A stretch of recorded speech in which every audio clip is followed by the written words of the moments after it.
Imagine waking up tomorrow and the sun never comes back. Not for a day, not for a week, for years. Every crop dies, every farm fails, every grocery store sits empty. And here's the terrifying part, we've almost done this to ourselves multiple times. Look, I know you're probably thinking, why should I care about nuclear winter? I've got exams to study for. But stick with me for the next 20 minutes, because understanding why nuclear winter destroys farming for an entire generation will change how you see the world, how you see food, how you see the fragility of everything we take for granted. Plus, this story has plot twists that'll blow your mind. By the end of this video, you'll understand the science, the history, and why this matters more now than ever before. Let's go. So let's start with the basics. What is nuclear winter? In simple terms, it's when nuclear weapons create so much smoke and ash that the entire planet gets covered in a dark cloud. The sun can't get through. Temperatures drop everywhere, and farming becomes impossible. But here's what most people don't get. It's not the bombs that kill farming, it's the fires. When nuclear weapons explode over cities, they don't just create explosions, they create firestorms. Think about all the buildings, all the cars, all the infrastructure in a modern city. Everything burns. And when entire cities burn at once, the smoke doesn't just drift away like a campfire.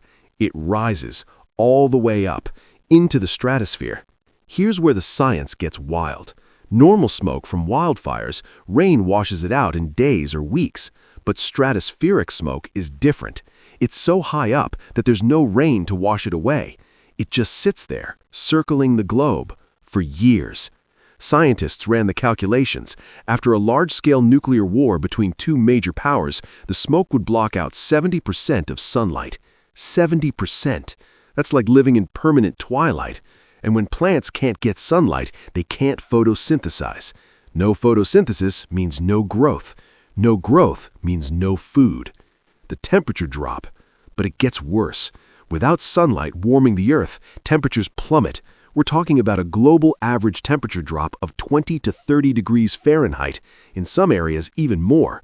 Summer feels like winter. Winter becomes unbearable. The growing season shrinks to almost nothing. Even in places that normally never freeze, crops would die from cold exposure. Think about that for a second. Every farm, every garden, every food source gone.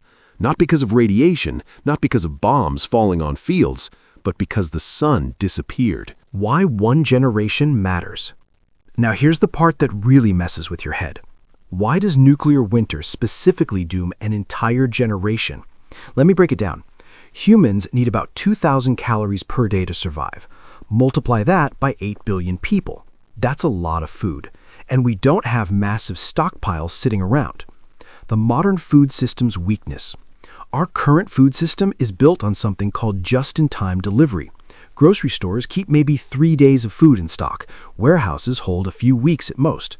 We grow food, process it, ship it, and sell it fast. There are no giant grain silos storing 5 years of wheat anymore. We're efficient, but we're not resilient. So, when nuclear winter hits and crops fail globally, we're looking at mass starvation within months. Not years, months. The children who never get to grow.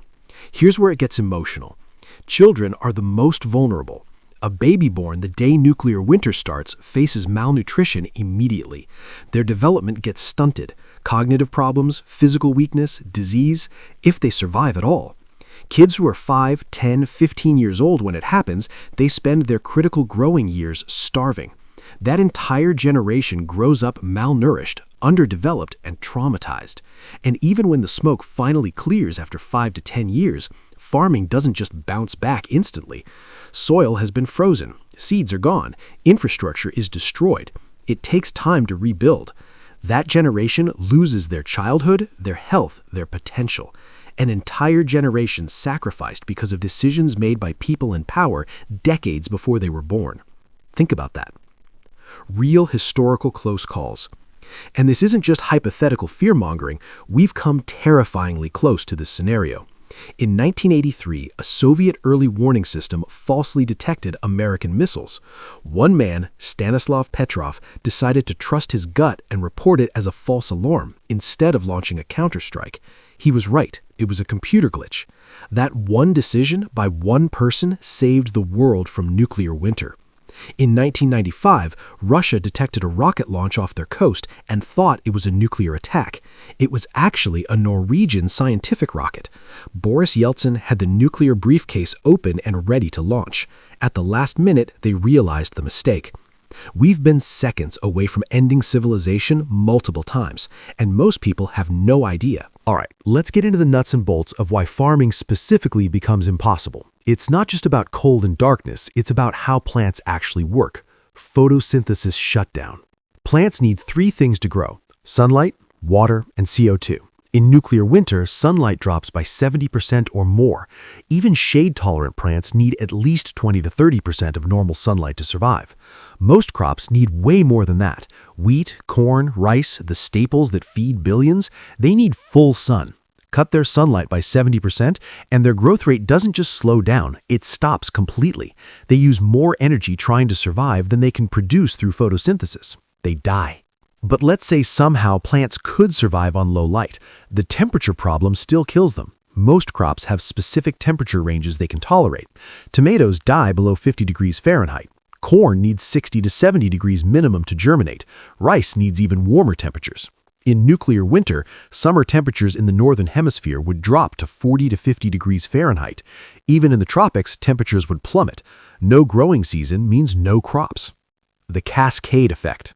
And here's where the cascade begins. First, annual crops die immediately. Wheat, corn, vegetables, all gone. Then, perennial plants struggle. Fruit trees can survive cold, but without sunlight for years, they eventually die too. Livestock that depend on feed, they starve within months. We can't feed cattle, chickens, or pigs if there's no grain, so meat production collapses, dairy collapses, even fish farming collapses because fish need to be fed processed feed. Soil death. But wait, there's more. Cold temperatures freeze the ground deep. This kills beneficial microorganisms in the soil. These microbes are essential for nutrient cycling. Without them, even when temperatures recover, soil becomes basically sterile. You'd need years to rebuild healthy soil ecosystems before you could grow crops again. The global supply chain breakdown. And remember, modern agriculture is global. We ship fertilizer from one continent to another. Seeds are bred and distributed internationally. Pesticides, machinery parts, fuel for tractors, all of it requires a functioning global economy. Nuclear winter doesn't just stop farming locally, it shatters the entire interconnected system. Even if your region has some growing capability, you can't get the inputs you need to farm effectively. The desperate measures. So what do people try to do? In every simulation, every model, humans don't just give up. We try to adapt. But here's the harsh truth. Most adaptation strategies fail. Indoor farming sounds great, right? First thought, we'll just grow food indoors with artificial lights, vertical farms, greenhouses, hydroponics. Problem: electricity. In a post-nuclear world, power grids are damaged or destroyed. Even if some plants survive, generating enough electricity to light enough indoor farms to feed billions? Impossible. You'd need functional power plants, fuel supply chains, and infrastructure. All of that is compromised. Plus, indoor farming is expensive and requires technical knowledge. When society is collapsing, who's managing these systems? Rationing and stockpiles. Okay, so what about rationing? Governments could distribute stored food carefully to make it last. Here's the problem. We don't have enough stored. Global grain reserves typically hold about 2 to 3 months of supply. After that, nothing. Even with perfect rationing and zero waste, which never happens, you're looking at maybe 6 months before mass starvation. And that's assuming perfect distribution, no looting, no breakdown of social order. Spoiler alert, social order breaks down fast when people are starving. Migration and conflict. When food runs out locally, people move. Mass migration starts. Millions of people trying to flee to anywhere that might have resources. But where do they go? Nuclear winter is global. There's no safe haven with abundant food. This creates conflict. Nations close borders. Communities turn violent, protecting what little they have. The desperate fight the desperate. It's not a pretty picture, but it's what the models predict. The psychological collapse. And we can't ignore the mental health crisis. Imagine watching your families starve, watching your children suffer while you're powerless to help. The trauma, the despair, the guilt. People give up. Depression becomes epidemic. Suicide rates skyrocket. Even survivors who physically make it through carry psychological scars forever. That generation doesn't just suffer physically, they suffer mentally in ways we can barely comprehend. The modern nuclear landscape. Now, I know what you're thinking. Okay, this is terrifying, but the Cold War's over. We're safe now, right? Wrong. There are still over 12,000 nuclear weapons in the world today. Russia has about 6,000, the US has about 5,500, China, France, UK, Pakistan, India, Israel, North Korea all have them too. And here's the kicker. It doesn't take 12,000 nukes to cause nuclear winter.